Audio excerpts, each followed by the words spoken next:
சட்டமன்ற பொதுத் தேர்தல் 2026 அனைத்து இந்திய அண்ணா திராவிட முன்னேற்ற கழக முதற்கட்ட தேர்தல் வாக்குறுதிகள்.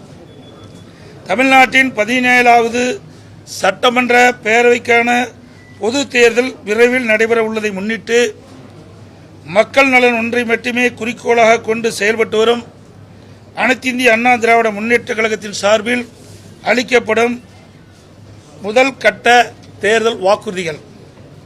வாக்குறுதி எண் 1, மகளிர் நலன் குலவிளக்கு திட்டம். சமூகத்தில் பொருளாதார சமநிலையை உருவாக்கிட குலவிளக்கு திட்டத்தின் மூலம் அனைத்து குடும்ப அட்டைதாரர்களுக்கும் ஒவ்வொரு மாதமும் உதவித்தொகையாக ரூபாய் 2000 வழங்கப்படும். இத்தொகை குடும்பத் தலைவரின் வங்கி கணக்கில் செலுத்தப்படும். பேட்டி கொடுக்குறேன்ல, மறுபடி உதவி படிக்கட்டுமா?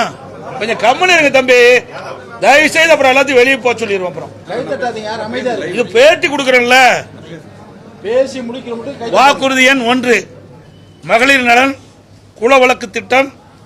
சமூகத்தில் பொருளாதார சமநிலையை உருவாக்கிட குலவிளக்கு திட்டத்தின் மூலம் அனைத்து குடும்ப அட்டைதாரர்களுக்கும் ஒவ்வொரு மாதமும் உதவித்தொகையாக ரூபாய் 2000 வழங்கப்படும். இத்தொகை குடும்ப தலைவியின் வங்கி கணக்கில் செலுத்தப்படும். வாக்குறுதி எண் 2, ஆண்களுக்கும் மகளிருக்கும் கட்டணமில்லா பேருந்து பயண திட்டம். நகர பேருந்துகளில் பயணம் செய்யும் ஆண்களுக்கு கட்டணமில்லா பேருந்து பயண திட்டம் செயல்படுத்தப்படும். ஏற்கனவே நடைமுறையில் இருக்கும் நகர பேருந்துகளில் பயணம் செய்யும் மகளிருக்கான கட்டணமில்லா பேருந்து பயண திட்டம் தொடர்ந்து செயல்படுத்தப்படும். அறிவிப்பு எண் 3, அனைவருக்கும் வீடு அம்மா இல்லம் திட்டம்.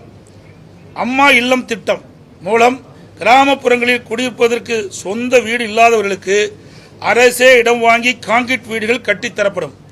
அதேபோல நகர பகுதியில் சொந்த வீடு இல்லாதவர்களுக்கு அரசே இடம் வாங்கி அடுக்குமாடி வீடுகள் கட்டி அம்மா இல்லம் திட்டம் மூலம் விலையில்லாமல் வழங்கப்படும். அதை போலவே ஒரே குடும்பத்தில் வசிக்கும் பட்டியலின மக்கள் அவர்களுடைய மகன்கள் திருமணமாகி தனி குடித்தனம் செல்கின்ற போது அரசே இடம் வாங்கி அவர்களுக்கு கான்கிரீட் வீடுகள் கட்டித்தரப்படும். அறிவிப்பு 4, 100 நாட்கள் வேலை வாய்ப்பு திட்டம் 150 நாட்களாக உயர்த்தப்படும். 100 நாட்கள் வேலை வாய்ப்பு திட்டம் 125 நாட்களாக உயர்த்தப்படும் என்று மத்திய அரசு அறிவித்துள்ளது. கிராமப்புறங்களின் வளர்ச்சிக்கான இத்திட்டம் 150 நாட்கள் வேலைவாய்ப்பு திட்டமாக உயர்த்தப்படும். அறிவிப்பு 5, அம்மா இருசக்கர வாகனம் வழங்கும் திட்டம். மகளிருக்கு ரூபாய் 25,000 மானியத்துடன் 5 லட்சம் மகளிருக்கு அம்மா இருசக்கர வாகனங்கள் வழங்கப்படும். தேர்தல் அறிக்கை தயாரிக்கும் குழு மண்டல வாரியாக பலதரப்பட்ட மக்களை நேரில் சந்தித்து அவர்கள் கோரிக்கை மனுக்களை பெற்றுள்ளனர். இப்பணி நிறைவடைந்ததும் அனைத்து இந்திய அண்ணா திராவிட முன்னேற்ற கழகத்தின் சார்பாக குழு தயாரிக்கப்பட்ட அறிக்கையை அறிவிப்புகளாக வெளியிடப்படும் என்று மகிழ்ச்சியுடன் தெரிவித்துக் கொள்கிறேன்.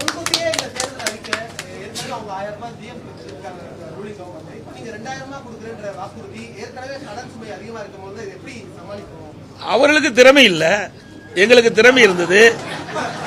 நாங்கள் ஆட்சி செய்கின்ற பொழுது 5,18,000 கோடி தான் கடன் இருந்தது. எந்த சூழ்நிலை? ஒரு ஆண்டு கொரோனா காலத்தில் கூட அரசுக்கு வரி வருவாய் இல்லாத நேரத்தில் கூட கொரோனாவுக்கு 40,000 கோடி செலவு செய்தோம். நாங்கள் திறமையா நிதி கையாண்டு நிதி சுமை இல்லாம நிதி சுமை குறைவாக இருக்கின்ற சூழ்நிலை நாங்கள் உருவாக்கி தந்திருக்கிறோம். ஆனால் திராவிட முன்னேற்ற கழக அரசு பொறுப்பேற்ற பிறகு இந்த நிதி மேலாண்மை அமைப்பை ஏற்படுத்தி நிபுணர் குழு அமைக்கப்பட்டு அந்த நிபுணர் குழு மூலமாக கடன் குறைக்கப்படும், வருவாய் உயர்த்தப்படும் சொன்னாங்க. ஆனால் அதுக்கு நேர்மாறாக நிபுணர் குழு அமைக்கப்பட்டபோது கடன் தான் அதிகரிச்சிருக்குது. சுமார் இந்த ஆட்சி முடிகின்ற தருவாயில் 5.5 லட்சம் கோடி கடன் இருக்கின்ற ஒரு சூழ்நிலை ஏற்பட்டுள்ளது.